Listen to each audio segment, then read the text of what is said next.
વાત કરો, આ વિસ્તારમાં હાઈવે 56 નું અલગથી સંપાદનની વાત કરો, આ વિસ્તારમાં ડેમ બનાવવાની વાત કરો, આ વિસ્તારમાં મુંબઈ દિલ્હી કોરિડોરની વાત કરો, આ વિસ્તારમાં કેવડિયા જેવું વિસ્તાર બનાવવાની વાત કરો, આ વિસ્તારમાં ગુડ્સ ટ્રેન બનાવવાની વાત કરો, રેલવે લાઈન નાખવાની વાત કરો, અને આ વિસ્તારમાં જેટકો વાળા ગમે કરે કોઈની જમીનમાં ઘૂસી જાય અને થાંભલા નાખી દે.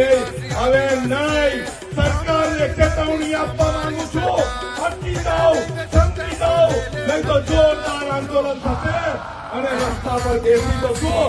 અમે ઉઠવાના નથી. મારી સાથે રહેશો ને બધા? રહેશો ને?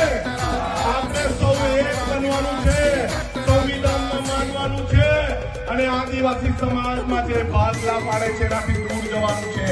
આપણે દોડિયા મિત્રા, ગામિત વારલી, આદિમ જૂથ, નાયકા, હળપતિ, વસાવો, ભીલ એ બધામાંથી નીકળીને આપણે માત્ર આદિવાસી છે, આપણી સંસ્કૃતિ